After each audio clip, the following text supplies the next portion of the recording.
Hello दोस्तों, मैं अशोक आप सभी का आपके अपने YouTube चैनल स्टडी प्रचार में एक बार फिर से स्वागत करता हूं। साथियों, यूपीएसआई घटना चक्र की सीरीज में आप सभी का एक बार फिर से स्वागत है। दोस्तों, दरोगा भर्ती के लिए जो कि यहां पर सामान्य ज्ञान की सीरीज चल रही साथियों, जो कि यहां पर नेक्स्ट वीडियो लेक्चर है।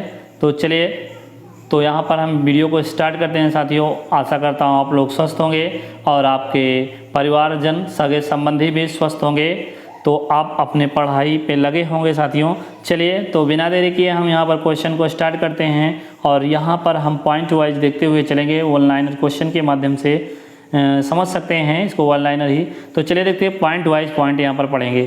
तो कह रहे हैं एस्टीलीन का उपयोग वेल्डिंग में किया जाता है। कैल्शियम कार्बाइड और पानी को मिलाकर एसिटिलीन को आसानी से प्राप्त किया जाता है। चलिए नेक्स्ट क्वेश्चन आप देख रहे हैं। नेक्स्ट क्वेश्चन में आपसे कह रहा है एथिल एल्कोहल में मेथेनॉल एवं पिरिडीन मिला देने से यह जहर बन जाता है। साथियों, अगर हम एथिल एल्कोहल में मेथेनॉल और पिरिडीन को मिला देंगे तो यह जहर बन जाता है और इसको यदि मनुष्य पीने वाला व्यक्ति जो होता है उसकी मृत्यु भी हो जाती है। चलिए नेक्स्ट पॉइंट पे आ जाते हैं। अगला पॉइंट आपका कह रहा है मेथिल एल्कोहल एक रंगहीन द्रव है जो कि जल में हर अनुपात में घुलनशील है। नेक्स्ट पॉइंट देखते हैं साथियों, पॉइंट वाइज आप समझते हुए स्पीडली समझेंगे। चलिए, मेथिल एल्कोहल शराब की भांति तीखी और अप्रिय तथा तीव्र स्वाद वाला बिल्कुल विषैला होता है। साथियों, कैसा होता है? बिल्कुल शराब की तरह तीखी, अप्रिय गंध एवं तीव्र गंध से ये विषैला होता है। चलिए नेक्स्ट पॉइंट पे आते हैं। तो अगला पॉइंट आपका क्या कह रहा है कि एथिल एल्कोहल के अधिक सेवन से क्या होता है?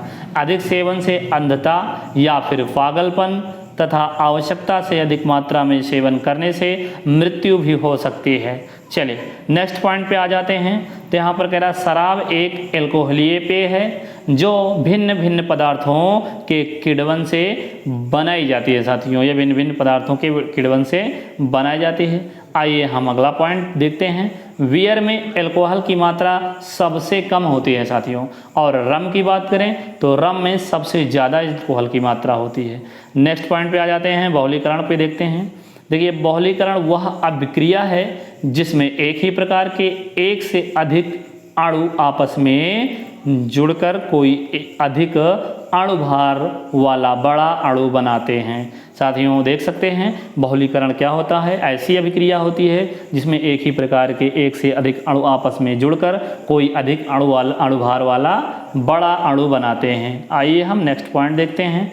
देखिए, बहुलीकरण की क्रिया की बात कर रहे हैं कि बहुलीकरण क्रिया में भाग लेने वाले अणुओं को एकलक एवं उत्पाद को बहुलक कहते हैं। क्या साथियों? जो यहाँ पर भाग लेते हैं अणुओं को बहुलीकरण की क्रिया में, उन्हें हम एकलक, और उत्पाद जो उसमें से उत्पन्न होता है उसे हम बहुलक कहते हैं। आइए अगला देखते हैं पॉइंट। देखिए, नेक्स्ट पॉइंट जो कह रहा है आपका आइसोप्रीन है। क्या है? आइसोप्रीन एक ही प्राकृतिक रबर का बहुलक है और आइसोप्रीन एक रंगहीन द्रव है जो पेट्रोलियम के भंजक आसवन से प्राप्त किया जाता है। नेक्स्ट पॉइंट पे आ जाते हैं। अब यहाँ पर कह रहा है कि बुलेट प्रूफ जैकेट। देखिए, बुलेट प्रूफ जैकेट के निर्माण में पॉलीपैराफेनिलीन, क्या? पॉलीपैराफेनिलीन और ट्रेप्थोलैमाइड, क्या साथियों? ट्रेप्थोलैमाइड यानी कि पॉलीमाइड का नामक बहुलक का प्रयोग किया जाता है। इंपॉर्टेंट क्वेश्चन फ्रेंड्स, देख सकते हैं यहाँ पर जो बुलेट प्रूफ जैकेट होता है साथियों, उसमें पॉलीपैराफेनिलीन और टेरेप्थोलैमाइड का प्रयोग किया जाता है, जो कि एक बहुलक का प्रयोग साथियों किया जाता है। चलिए नेक्स्ट पॉइंट देख लेते हैं, ये इंपॉर्टेंट है। नेक्स्ट पॉइंट है आपका रबर। देखिए, रबर कह रहा है कि प्राकृतिक जो रबर होता है साथियों, ये आइसोप्रीन का बहुलक है। किसका बहुलक है? आइसोप्रीन का बहुलक है, जो रबर के वृक्ष से लैटेक्स के रूप में प्राप्त किया जाता है। देखिए, कृत्रिम स्रोतों से प्राप्त रबर को संश्लिष्ट रबर कहा जाता है। नेक्स्ट पॉइंट पे आ जाते हैं। संश्लिष्ट रबर के उदाहरण को हम देख लेते हैं। क्या क्या इसके उदाहरण है संश्लिष्ट और रबर के? तो देखिए, क्या है? पॉलिस्टाइरीन है, ड्यूप्रीन है जो कि रबर है, नियोप्रीन रबर है और थायोकाल रबर है। यहाँ पर इसके एग्जाम्पल है साथियों, देख सकते हैं संश्लिष्ट रबर के। नेक्स्ट पॉइंट पे अगर आप देखेंगे, ध्यान देंगे तो यहाँ पॉलीएथिलीन क्या है साथियों, पॉलीएथिलीन। पॉलीएथिलीन, टेफ्लॉन और डेक्रान बहुलक के एग्जाम्पल है, उदाहरण है। ये तीनों किसके हैं, बहुलक के उदाहरण हैं। देखिए पॉलीथीन की बात करें, अगर पॉलीथीन एथिलीन का बहुलक है। किसका बहुलक है, एथिलीन का बहुलक है। नेक्स्ट पॉइंट पे आ जाते हैं। देखिए यहाँ पर दिया गया है पॉलीटेट्राफ्लोरो, क्या, पॉलीटेट्राफ्लोरो एथिलीन, जिसका यहाँ इसको शॉर्ट में हम बोल सकते हैं PTFE को आमतौर पर टेफ्लॉन नाम से जाना जाता है। इसे किस नाम से जाना जाता है, PTFE को टेफ्लॉन के नाम से भी जाना जाता है। देखिए PTFE विशेषता बर्तनों पर ना चिपकने वाली सतह के रूप में प्रयोग किया जाता है साथियों, प्रयोग होता है। और बेंजोइक अम्ल एरोमेटिक कार्बोक्सिलिक अम्ल है। कैसा है, बेंजोइक अम्ल जो है एरोमेटिक कार्बोक्सिलिक अम्ल है साथियों। चलिए नेक्स्ट पॉइंट देख लेते हैं। अब अगला पॉइंट जो आपसे कह रहा है यहाँ पर कि बेंजोइक अम्ल रंगहीन, चमकदार और क्रिस्टलीय चूर्ण के रूप में प्राप्य है साथियों। आइए बेंजोइक अम्ल की बात करें तो रासायनिक सूत्र देख लेते हैं। देखिए रासायनिक सूत्र इसका होता है C6H5COOH यानी कि COOH। जैसे भी आप देख सकते हैं, इसको लर्न कर लेंगे। चलिए नेक्स्ट क्वेश्चन देखते हैं। बेंजोइक अम्ल का सूत्र है। चलिए नेक्स्ट पॉइंट आपके सामने है, जो कि कह रहा है बेंजोइक अम्ल के लवणों का खाद्य परिरक्षक के रूप में प्रयोग किया जाता है साथियों। अगर हम इसको बात, बेंजोइक अम्ल के लवणों का खाद्य परिरक्षक के रूप में, मतलब खाद्य को परिरक्षक के रूप में इसको बेंजोइक अम्ल का प्रयोग किया जाता है। चलिए देखते हैं नेक्स्ट पॉइंट। देखिए नेक्स्ट पॉइंट में आपसे ये कह रहा है कि अम्ल दिया गया है और उसके स्रोत दिया गया है साथियों। यहाँ से क्वेश्चन पूछे जाते हैं और पूछे भी गए हैं, आप देख सकते हैं। देखिए एसिटिक अम्ल, जो यहाँ पर अम्ल दिया जा रहा है और यहाँ पर स्रोत दिया जा रहा है, देख पा रहे हैं, स्रोत है और अम्ल है। देखिए आप ये बात करें तो एसिटिक अम्ल जो कि फलों के रस से सुगंधित तेलों में और सिरका में पाया जाता है। और फार्मिक अम्ल जो कि चींटी के डंक में पाया जाता है साथियों। इसका क्वेश्चन आपने देखा होगा। और नेक्स्ट जो कह रहा है कि साइट्रिक अम्ल, देखिए खट्टे फलों में ये होता है। और लैक्टिक अम्ल की बात करें तो ये दही में होता है। और ट्राइट्रिक अम्ल इमली में होता है, इमली अंगूर में। और आगे बात करें मौलिक अम्ल, देखिए मैलिक अम्ल है जो कि सेबे में पाया जाता है साथियों। और अगला है आपका आ जाता है लास्ट, जो कि कह रहा ऑक्जेलिक अम्ल। ऑक्जेलिक अम्ल सारेल का वृक्ष होता है, इसमें पाया जाता है साथियों, ये स्रोत है। चलिए आइए अगले पॉइंट पे ध्यान देखिए। तो क्या कह रहा है, एस्पेरेटम, क्या साथियों, एस्पेरेटम है, क्या है, एस्पेरेटम है एक कृत्रिम मधुरक है। क्या है, एस्पेरेटम एक कृत्रिम मधुरक है। यह सुक्रोज, क्या कह रहे हैं साथियों, यह सुक्रोज या फिर सामान्य चीनी की तुलना अगर करें तो ये लगभग साथियों 200 गुना अधिक मीठा होता है। समझ रहे साथियों, बिल्कुल सुक्रोज या सामान्य चीनी की तुलना अगर करें इससे, तो ये साथियों इससे 200 गुना मीठा होता है। चलिए नेक्स्ट क्वेश्चन देखते हैं, वेरी इंपॉर्टेंट क्वेश्चन है। आइए अगला क्वेश्चन देख लेते हैं। कह रहा है एस्पिरिन, क्या साथियों, एस्पिरिन पेड़ के लैटेक्स से प्राप्त होता है, जो एंटीपायोरेटिक के रूप में ज्वर होने पर दी जाती है। जब ज्वर होता है साथियों तो यह आपको एंटीपायरेटिक के रूप में दी जाती है एस्पिरिन को। चलिए पेड़ से जो कि लैटेक्स के रूप में प्राप्त किया जाता है। देखिए अगला क्वेश्चन आपके सामने है, जो कि कह रहा है कि एस्पिरिन वेदना निवारक का भी कार्य करती है, वेदना निवारक, दुख। चलिए एस्पिरिन को एसिटिल, क्या साथियों, एसिटिल सैलिसिलिक, क्या साथियों, सैलिसिलिक एसिड के नाम से जाना जाता है। देखिए इसका नाम देख लेते हैं, थोड़ा सा कठिन हो सकता है लेकिन आप इसे देख लेंगे। यहाँ पर नाम इसका क्या है, एस्पिरिन का एसिटिल सैलिसिलिक एसिड के नाम से इसको जानते हैं। चलें आइए नेक्स्ट देखते हैं। अब नेक्स्ट पॉइंट, पोटेशियम ब्रोमाइड एक लवण है और जिसका जो कि शांति कारक औषधि के रूप में प्रयोग किया जाता है साथियों, ये एक लवण है। आइए नेक्स्ट पॉइंट पे ध्यान देते हैं। पोटेशियम ब्रोमाइड का प्रयोग व्यापक रूप से मिर्गी के उपचार के रूप में, जो मिर्गी रोग होता है साथियों, मिर्गी के रोग में उपचार के लिए पोटेशियम ब्रोमाइड का प्रयोग किया जाता है। आप इसे देख लेंगे, बेहद इंपॉर्टेंट क्वेश्चन। नेक्स्ट क्वेश्चन पे आ जाते हैं। कार्बन मोनोऑक्साइड, देखिए कार्बन मोनोऑक्साइड की अगर हम बात करते हैं ना साथियों, तो यहाँ पर क्या कह रहा है, कार्बन मोनोऑक्साइड एक अत्यंत जहरीली एवं प्राणघातक गैस है, आप जानते ही होंगे इसके बारे में। चलिए नेक्स्ट पॉइंट पे आ जाते हैं। अब कह रहा ऊंची सांद्रता। देखिए ऊंची सांद्रता में अगर हम कार्बन मोनोऑक्साइड मनुष्यों और जानवरों के लिए विषाक्त होती है। देखिए ऊंची सांद्रता में ये कार्बन मोनोऑक्साइड मनुष्यों और जानवरों के लिए विषाक्त होती है, बिल्कुल। चलिए नेक्स्ट पॉइंट पे आते हैं। देखिए ध्यान से देखिएगा, दूध, खून एवं शहद कोलाइड हैं। क्या है साथियों, ये है कोलाइड हैं। और कह रहे हैं क्योंकि इनकी विलेय ऊर्जा 50 एंगस्ट्रॉम से साथियों 2000 एंगस्ट्रॉम तक होती है, आप इसे देख सकते हैं। चलिए नेक्स्ट पॉइंट आपके सामने है, दूध से दही बनने की प्रक्रिया को थोड़ा ध्यान से देख लेंगे कैसे बनते हैं और किस प्रकार। देखिए दूध से दही उचित तापमान 30 डिग्री सेल्सियस पर लगभग 12 घंटों में स्ट्रेप्टोकॉक्स एवं लैक्टोबैसिलस सूक्ष्म जीवों, जिसे हम जीवाणु भी कह सकते हैं, सूक्ष्म जीवों द्वारा दूध की शर्करा लैक्टोज के लैक्टिक अम्ल में परिवर्तन के कारण बनता है साथियों, इसे आप समझ सकते हैं। नेक्स्ट क्वेश्चन पे आ जाते हैं, फार्मिक अम्ल। देखिए फार्मिक अम्ल का सूत्र आप देख सकते हैं यहाँ पर, और एस्टिक अम्ल जो कि यहाँ पर सूत्र दिया गया है, दोनों कार्बनिक अम्ल है साथियों। क्या है, दोनों कार्बनिक अम्ल है। आइए देखते हैं। देखिए फार्मिक अम्ल एस्टिक अम्ल से अधिक तेज अम्ल है साथियों।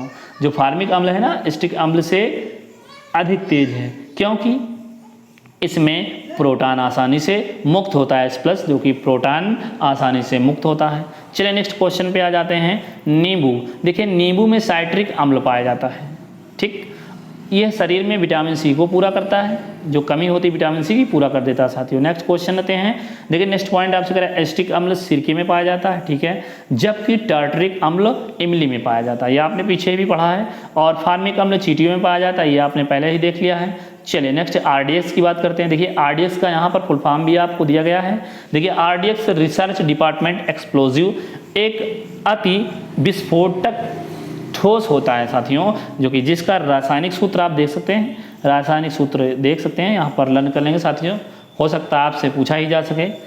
चलिए तो यहाँ पर C3H6N6 और O6 ये आरडीएक्स का रासायनिक सूत्र है साथियों। देखिए आरडीएक्स का वास्तव में साइक्लोट्राई क्या है साथियों, देख पा रहे हैं यहाँ पर आरडीएक्स का अगर वास्तव में बात करें तो साइक्लोट्राई मेथिलीन ट्राइनाट्राई एमिन है। क्या है ये, इसका नाम है साथियों आरडीएक्स का साइक्लोट्राई मेथिलीन ट्राइनाट्राई एमिन है। चलिए आरडीएक्स के अन्य और भी नाम हैं साथियों, जिसको साइक्लोनाइट भी कहते हैं, हेक्सोजेन भी कहते हैं, T4 से भी और इस नाम से भी जाना जाता है। T4 दिखा है आप देख सकते हैं इसको, मतलब इसके 3 नाम हैं, आप देख पा रहे होंगे। देखिए आरडीएक्स टीएनटी से अधिक विस्फोटक होता है साथी, जो टीएनटी होता है उससे ज़्यादा विस्फोटक जो आपका आरडीएक्स होता है। चलिए नेक्स्ट पॉइंट पे आ जाते हैं। आरडीएक्स की बात करें तो आरडीएक्स के विस्फोट का वेग अगर बात करें, वेग साथियों कितना होता है, 8750 मीटर प्रति सेकेंड होता है। देखिए आगे हम आ जाते हैं, आगे आपका है नेक्स्ट जो कह रहा है कि नाइट्रोग्लिसरीन। देखिए नाइट्रोग्लिसरीन एक भारी रंगहीन और तैलीय विस्फोटक पदार्थ होता है। देखिए तैलीय होता है, जो कि नाइट्रोग्लिसरीन होता है साथियों। चलिए आइए देखते हैं नेक्स्ट पॉइंट, कोयला की बात कर रहा है कुछ। कोयला, पेट्रोल और प्राकृतिक गैस एवं डीजल जीवाश्म ईंधनों में प्राकृतिक गैस स्वच्छतम ईंधन है। क्या है साथियों, स्वच्छतम ईंधन है, क्योंकि प्राकृतिक गैस बहुत कम मात्रा में प्रदूषणकारी होता है। देखिए ये गैस जो प्रदूषणकारी गैस कम उत्पन्न करते हैं, तो देख पा रहे होंगे साथियों, जो कि कोयला, पेट्रोल, प्राकृतिक गैस एवं डीजल जीवाश्म ईंधनों में प्राकृतिक गैस का स्वच्छतम ईंधन है साथियों, क्योंकि इससे ज़्यादा आपको विषाक्त नहीं फैलाता है, यानी कि प्रदूषण गैस कम निकलती है इससे। चलिए नेक्स्ट पॉइंट देखते हैं, नेक्स्ट पॉइंट पे क्या कह रहा है। देखिए सभी ईंधनों में हाइड्रोजन का ऊष्मीय मान सबसे अधिक होता है। सभी ईंधनों में हाइड्रोजन का मान, जो हाइड्रोजन का ऊष्मीय मान होता है, वो सबसे अधिक होता है। नेक्स्ट पॉइंट देखते हैं। नेक्स्ट पॉइंट का हाइड्रोजन का उपयोग देखते हैं क्या करते हैं। देखिए रॉकेट के ईंधन के रूप में तथा उच्च ताप उत्पन्न करने वाले ज्वालकों में किया जाता है इसका उपयोग। किसका, हाइड्रोजन का उपयोग साथियों रॉकेट ईंधन के रूप में तथा उच्च ताप उत्पन्न करने वाले ज्वालकों में भी इसका उपयोग किया जाता है। चलिए नेक्स्ट देखते हैं, नेक्स्ट क्या कह रहा है। अब अगला क्वेश्चन आपसे कह रहा है पॉइंट वाइज, जो कि कह रहा है घरेलू उपयोग। देखिए घरेलू उपयोग की बात करें हम, थोड़ा देख लेते हैं घरेलू उपयोग क्या है। अब कह रहे हैं घरेलू उपयोग में लाई जाने वाली बायोगैस की बात कर रहा, गोबर गैस की मुख्य घटक, गोबर गैस या बायोगैस की है साथियों, गोबर गैस या फिर बायोगैस। कह रहे हैं कि मुख्य घटक मीथेन कार्बन डाइऑक्साइड है साथियों। क्या है मुख्य घटक? मीथेन एवं कार्बन डाइऑक्साइड। देखिए बायोगैस अधिकतर दलदली स्थानों में पाई जाती है। कहाँ? दलदली क्षेत्रों में पाई जाती है, जिसके कारण इसे मार्स गैस भी, देखिए मार्स गैस में पूछे तो बायोगैस ही है साथियों। चलिए नेक्स्ट पॉइंट पे आ जाते हैं, बायोगैस या गोबर गैस, जो कि क्या होता है, बायोगैस और गोबर गैस में 50 से 75% तक मीथेन होती है साथियों। एकदम क्वेश्चन इंपॉर्टेंट है। गोबर में बहुत अधिक मात्रा में ऊर्जा होती है, जिसे बायोगैस संयंत्र में किण्वन प्रक्रिया द्वारा निकाला जा सकता है। देखिए तरलीकृत पेट्रोलियम गैस का मुख्य आधार घटक ब्यूटेन होता है साथियों। क्या होता है? तरलीकृत पेट्रोलियम गैस का मुख्य आधार घटक ब्यूटेन होता है। नेक्स्ट पॉइंट देखते हैं। देखिए नेक्स्ट पॉइंट क्या कह रहा है कि द्रवित पेट्रोलियम गैस प्रोपेन, ब्यूटेन, क्या साथियों? प्रोपेन है, ब्यूटेन है। आपको अगला है तथा आइसोब्यूटेन हाइड्रोकार्बनों का मिश्रण है। किसका किसका साथियों? देखिए द्रवित पेट्रोलियम गैस जो कि प्रोपेन, ब्यूटेन, आइसोब्यूटेन हाइड्रोकार्बनों का ये मिश्रण है साथियों। चलिए नेक्स्ट पॉइंट आ जाते हैं आपके सामने। नेक्स्ट पॉइंट देखते हैं। अब द्रवित हाइड्रोकार्बनों के मिश्रण को द्रवित पेट्रोलियम गैस या फिर एलपीजी कहते हैं। क्या? एलपीजी कहते हैं। देखिए गैसोहाल ईंधन 10%, कितना है साथियों? गैसोहाल ईंधन 10%, और क्या कह रहे हैं 10% एनहाइड्रस, क्या है 10% एनहाइड्रस एथेनॉल, जिसे हम एथिल अल्कोहल भी कहते हैं, तथा 90% गैसोलीन पेट्रोल का मिश्रण है। आप इसे एक बार और समझ सकते हैं साथियों। देखिए यहाँ पर कहने का मतलब ये है गैसोहाल जो कि क्या होता है 10% एनहाइड्रस एथेनॉल तथा 90% गैसोलीन का मिश्रण है साथियों। अब वाटर गैस की बात करें तो कार्बन मोनोऑक्साइड तथा हाइड्रोजन गैस का मिश्रण होता है। वाटर गैस क्या होता है? कार्बन मोनोऑक्साइड तथा हाइड्रोजन गैस का मिश्रण होता है। देखिए प्रोड्यूसर गैस भी आप देख लेते हैं। प्रोड्यूसर गैस की अगर हम बात करें तो ये कार्बन मोनोऑक्साइड तथा नाइट्रोजन का मिश्रण होता है। देखिए ये क्या प्रोड्यूसर गैस क्या पूछ ले किस चीज़ का मिश्रण होता है साथियों? तो कार्बन मोनोऑक्साइड तथा नाइट्रोजन का मिश्रण होती है। चलिए नेक्स्ट क्वेश्चन देखते हैं। काले गैस, कोल गैस है साथियों। क्या है? Coal gas. देखिए कोल गैस देख लेते हैं, मुख्यतः हाइड्रोजन, मीथेन और देख पा रहे होंगे कार्बन मोनोऑक्साइड का मिश्रण। देखिए कोल गैस की बात करें साथियों तो ये मुख्यतः हाइड्रोजन, मीथेन और कार्बन मोनोऑक्साइड का मिश्रण होती है। नेक्स्ट पॉइंट आ जाते हैं सीएनजी। देखिए सीएनजी के बारे में देख लेते हैं। सीएनजी धरती के भीतर पाए जाने वाले हाइड्रोकार्बन का मिश्रण है साथियों, और इसमें 80% से 90% तक मीथेन जो कि CH4 होती है साथियों। चलिए नेक्स्ट पॉइंट आइए देखते हैं। नेक्स्ट पॉइंट आपसे क्या कह रहा है? कह रहे हैं एथिलीन ग्लाइकॉल। देखिए एथिलीन ग्लाइकॉल जो कि आपका सूत्र आपके सामने है। कह रहे हैं एथिलीन ग्लाइकॉल एक कार्बनिक पदार्थ है जिसका प्रयोग साथियों ऑटोमोबाइल प्रशीतक के रूप में किया जाता है। इसका गलनांक अगर हम बात करें तो गलनांक होता है 4.9 डिग्री सेल्सियस साथियों, पूछा जा सकता है। तो यहाँ पर देख लेंगे एथिलीन ग्लाइकॉल एक कार्बनिक पदार्थ है जिसका प्रयोग ऑटोमोबाइल में प्रशीतक के रूप में प्रयोग किया जाता है साथियों। इसका जो गलनांक है 12.9 डिग्री सेल्सियस होता है। चलिए आगे देखते हैं। अगला क्वेश्चन आपके सामने है साथियों, जो कह रहा है कि हाइड्रोजन गैस बहुत कम तापमान पर पैलेडियम हाइड्राइड द्वारा अवशोषित कर ली जाती है। किस लिए?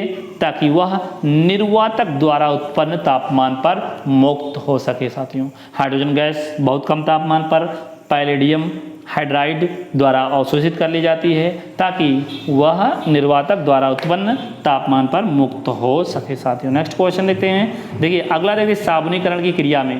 देखिए साबुनीकरण की क्रिया में वनस्पति तेल, वसा एवं कास्टिक सोडा, कास्टिक पोटास के जलीय विलयन को गर्म करके रासायनिक प्रक्रिया के द्वारा साबुन का निर्माण होता है। देखिए तथा ग्लिसरॉल, देखिए ग्लिसरॉल मुक्त होता है साथियों। इसमें क्या होता है? ग्लिसरॉल मुक्त होता है। आप इसे देख सकते हैं। चलिए नेक्स्ट क्वेश्चन पे आ जाते हैं। अपमार्जक। देखिए अपमार्जक साबुन से थोड़ा भिन्न सफाई करने वाला पदार्थ है। देखिए जितना साबुन करता है तो थोड़ा हट के करता है, देखिए अपमार्जक साबुन से थोड़ा भिन्न सफाई करने वाला पदार्थ है। देखिए नेक्स्ट को अपमार्जक ये कठोर जल, क्या साथियों, अपमार्जक ये कठोर जल से कपड़ा धोने के काम आते हैं। देखिए अगर हम अपमार्जक की बात करें, ये कठोर जल से कपड़ा धोने के काम आते हैं। देखिए क्योंकि अपमार्जक कठोर जल में उपस्थित कैल्शियम तथा मैग्नीशियम के आयनों के साथ कोई अविलेय अवक्षेप नहीं बनाते साथियों। चलिए नेक्स्ट क्वेश्चन आ जाते हैं। अपमार्जक जल का पृष्ठ तनाव घटा देता है। क्या कर देता है? अपमार्जक जल का पृष्ठ तनाव घटा देता है साथियों। देखिए कपड़ा धोने के चूर्ण में अपमार्जक में, देखिए क्या कह रहे हैं, कपड़ा धोने के चूर्ण में अपमार्जक में सोडियम सल्फेट मिलाने से क्षारकता बढ़ जाती है तथा सोडियम सिलिकेट मिलाने से चूर्ण क्रिस्टलीय हो जाता है, जिससे वह शुष्क रहता है साथियों। चलिए नेक्स्ट पॉइंट आ जाते हैं, क्या है? एलिथ्रिन। एलिथ्रिन संश्लेषित पायरेथ्रोइड, क्या साथियों? पायरेथ्रोइड है जो कि कीटनाशक है साथियों। एलिथ्रिन संश्लेषित पायरेथ्रोइड है जो कि कीटनाशक है, जो मच्छर भगाने वाली दवाओं में प्रयोग किया जाता है। जो मच्छर भगाने वाली दवा आती है साथियों, उसमें यह प्रयोग किया जाता है एलिथ्रिन। चलिए नेक्स्ट पॉइंट देखते हैं, आग बुझाने वाले संयंत्र। देखिए आग बुझाने वाले संयंत्र में जो होता है कार्बन डाइऑक्साइड, सोडियम बाइकार्बोनेट तथा तन सल्फ्यूरिक अम्ल की अभिक्रिया से उत्पन्न होती है साथियों। देखिए यहाँ पर आप सूत्र भी देख सकते हैं, फिलहाल सूत्र नहीं पूछा जाएगा। चलिए जो कि सूत्र क्या है साथियों, यहाँ पर अभिक्रिया जो कराई जा रही है वो दिखाया जा रहा है। चलिए नेक्स्ट क्वेश्चन पे आ जाते हैं। देखिए चूहे को मारने, देखिए चूहे के मारने के लिए जो क्या होता है, जो विष का निर्माण होता है जो कि पोटेशियम साइनाइड या जिंक सल्फाइड नामक रसायन से किया जाता है। चूहे को मारने का के विष का निर्माण, देखिए जिससे चूहे मारे जाते हैं साथियों, जो कि पोटेशियम साइनाइड या जिंक फास्फाइड नामक रसायन से किया जाता है साथियों। चलिए अब हम बात करें तो रोडेंटिसाइड एक प्रकार का कीट नियंत्रक रसायन है, जिसका प्रयोग चूहा, गिलहरी आदि जो कुतरने वाले जानवर होते हैं उनको नियंत्रण करने के लिए किया जाता है। देखिए अगला क्वेश्चन आ जाते हैं, एल्यूमिनियम फास्फाइड। देखिए एल्यूमिनियम फास्फाइड एक अकार्बनिक यौगिक है। कैसा है? अकार्बनिक यौगिक है। ये देखिए यहाँ पर एल्यूमिनियम फास्फाइड एक अकार्बनिक यौगिक है। और नेक्स्ट क्वेश्चन पे बात करें तो कह रहा है एल्यूमिनियम फास्फाइड का उपयोग। देखिए प्रयोग क्या है इसका? एल्यूमिनियम फास्फाइड का प्रयोग कीटनाशक एवं धूमक, क्या साथियों, धूमक के रूप में खाद्यान्नों के संग्रहण में किया जाता है। जो खाद्यान्न होते हैं उसको संग्रहण करने के लिए साथियों एल्यूमिनियम फास्फाइड का प्रयोग किया जाता है, कीटनाशक के रूप में एवं धूमक के रूप में। चलिए नेक्स्ट क्वेश्चन पे आ जाते हैं, मस्टर्ड गैस। देखिए मस्टर्ड गैस आपने सुना होगा। देखिए मस्टर्ड गैस क्या होता है? मस्टर्ड गैस को शक्तिशाली रासायनिक हथियार के रूप में भी इसका प्रयोग किया जाता है साथियों। मस्टर्ड गैस जो कि शक्तिशाली रासायनिक हथियार के रूप में प्रयोग किया जाता है। चलिए आइए अगला क्वेश्चन देखते हैं, जो कि पॉइंट वाइज है। आपको अगला पॉइंट कह रहा है कि मस्टर्ड गैस का रासायनिक नाम। देखिए रासायनिक नाम पूछ सकता है आपसे, तो क्या हो जाएगा? डाइक्लोरो, क्या साथियों? डाइक्लोरो डाइइथाइल सल्फाइड इसका रासायनिक नाम है साथियों, याद कर लेंगे। प्रथम विश्व युद्ध में मस्टर्ड गैस का प्रयोग किया गया था साथियों। देख सकते हैं यहाँ से क्वेश्चन पूछा जा सकता है कि जो प्रथम आपका क्या हुआ था साथियों, जो प्रथम विश्व युद्ध हुआ था इसमें मस्टर्ड गैस का प्रयोग हुआ था साथियों। देखिए नेक्स्ट पॉइंट पे आ जाते हैं, पृथ्वी, पुरानी चट्टानों आदि की आयु ज्ञात करने के लिए यूरेनियम का प्रयोग किया जाता है साथियों। बेहद इंपॉर्टेंट क्वेश्चन है। देखिए पृथ्वी हो गई और पुरानी चट्टानें हो गई, इन सब की आयु अगर ज्ञात करना है तो यूरेनियम का प्रयोग किया जाता है। इसे यूरेनियम द्वारा आयु का अंकन किया जा सकता है, यानी कहते हैं साथियों, क्या कहते हैं? इसे यूरेनियम द्वारा आयु का अंकन कहते हैं। चलिए कार्बन डेटिंग विधि द्वारा क्या करते हैं? देखिए कार्बन डेटिंग ऐसी प्रक्रिया है जो कार्बनिक पदार्थों की आयु की ज्ञात की जाती है कार्बन के द्वारा। चलिए कार्बन डेटिंग विधि ये होती है साथियों कि किसी भी पदार्थ को कितनी आयु है वो ज्ञात किया जाता है साथियों। कार्बन डेटिंग पदार्थ की आयु ज्ञात की जाती है, कितने आयु का है, कितना पुराना। चलिए देखते हैं, सीरियम तथा क्या साथियों? सीरियम अगर कह रहे हैं उसके बाद तथा दूसरी दुर्लभ मृदा धातुओं को मिलाकर, देखिए सीरियम हो गई तथा दूसरी दुर्लभ मृदा धातुएं जो होती हैं उनको मिलाकर क्रुक्स कांच का निर्माण किया जाता है। अगर हम क्रुक्स कांच का निर्माण की बात करें तो इसमें सीरियम होती है और दूसरी दुर्लभ मृदा धातुओं को मिलाया जाता है, तब क्रुक्स कांच का निर्माण होता है। क्रुक्स कांच का निर्माण होता है साथियों। नेक्स्ट क्वेश्चन पे आ जाते हैं। देखिए कांच का कोई निश्चित गलनांक नहीं होता साथियों। चलिए रेशेदार कांच का प्रयोग बुलेट प्रूफ जैकेट बनाने में किया जाता है। जो रेशेदार कांच होते हैं ना साथियों, वो बुलेट प्रूफ जैकेट बनाने में किया जाता है। देखिए क्रुक्स कांच में पराबैंगनी किरणों के अवशोषण की क्षमता होती है साथियों। जो क्रुक्स कांच होते हैं, क्रुक्स कांच में पराबैंगनी किरणें जो होती हैं, किरणों को अवशोषण की क्षमता होती है साथियों। नेक्स्ट क्वेश्चन पे आ जाते हैं। देखिए धूप के चश्मों में क्रुक्स कांच का उपयोग किया जाता है। Very important question. Zinc oxide जड़नों यशद पुष्प, क्या साथियों, जिंक ऑक्साइड यशद पुष्प के नाम से भी जाना जाता है। ये क्वेश्चन इंपॉर्टेंट सारे देख सकते हैं। जो यशद के नाम से क्या जाना जाता है, तो जिंक ऑक्साइड यशद पुष्प के नाम से भी जाना जाता है। चले नेक्स्ट है जिंक ऑक्साइड। देखिए जिंक ऑक्साइड एक सफ़ेद पाउडर है जिसका उपयोग साथियों के यहाँ सौंदर्य प्रसाधन में, स्याही तथा मलहम आदि के निर्माण में किया जाता है। जिंक ऑक्साइड का उपयोग। चलिए आइए देखते हैं नेक्स्ट। यहाँ पर क्लाउड सीडिंग है। देखिए क्लाउड सीडिंग मौसम बदलाव लाने की एक ऐसी प्रक्रिया है जिसमें बादलों से इच्छा अनुसार वर्षा कराई जा सकती है। यह है क्लाउड सीडिंग। देखिए मौसम में बदलाव लाने की एक ऐसी क्रिया है साथियों जिसमें बादलों से इच्छा अनुसार वर्षा कराई जा सकती है। क्लाउड सीडिंग कहलाता है। चलिए नेक्स्ट पॉइंट पे आ जाते हैं। देखिए क्लाउड सीडिंग हो गया आपका। अब नेक्स्ट पॉइंट क्या करा, देखिए यूपीएसआई के लिए है साथियों, तो आप थोड़ा सा लाइक करते हुए चलेगा यदि वीडियो हमारा पसंद आए तो। चलिए क्लाउड सीडिंग प्रक्रिया में सिल्वर आयोडाइड और शुष्क बर्फ जैसे तत्व प्रयोग किए जाते हैं साथियों। चलिए माचिस की ज्वलनशीलता के लिए जो फास्फोरस का ऑक्साइड उत्तरदायी होता है। उस पर जो माचिस होता है साथियों, माचिस की ज्वलनशीलता, उस पर फास्फोरस जो लगा होता है इसके लिए वो ज्वलनशील होता है। चलिए नेक्स्ट क्वेश्चन देखते हैं। माचिस की तीलियों के सिरे पर फास्फोरस युक्त पदार्थ का लेप करने के लिए जिलेटिन का उपयोग किया जाता है। साथियों यहाँ पर बेहद इंपॉर्टेंट क्वेश्चन है। माचिस की तीलियों के सिरे पर फास्फोरस युक्त पदार्थ का लेप करने के लिए जिलेटिन, क्या साथियों, जिलेटिन का उपयोग किया जाता है। चलिए टार्च लाइट। देखिए टार्च लाइट विद्युत क्षुरक आदि साधनों में सामान्यतः प्रयुक्त आवेश्य बैटरियों में निकेल और कैडमियम इलेक्ट्रोड के रूप में प्रयुक्त होते हैं और टार्च लाइटों में निकेल हाइड्रोक्साइड की कैथोड तथा कैडमियम की एनोड होती है साथियों, जिस प्रकार सेल में देख सकते हैं आप।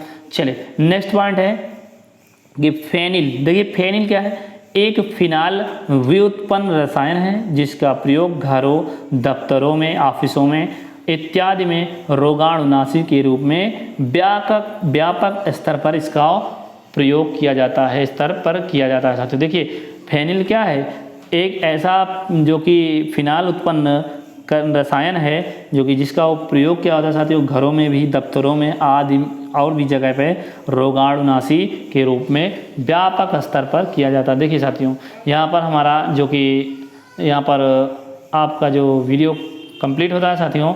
यदि हमारा वीडियो आपको पसंद आया हो तो लाइक कीजिएगा, सब्सक्राइब कीजिएगा और यदि टेलीग्राम लिंक पर इसका PDF चाहिए तो साथियों टेलीग्राम लिंक आपका डिस्क्रिप्शन में दे दिया जाएगा, जहां से आप ज्वाइन हो सकते हैं और PDF प्राप्त कर सकते हैं। चलिए तो साथियों मिलते हैं नेक्स्ट वीडियो में। जय हिंद, जय भारत, वंदे मातरम।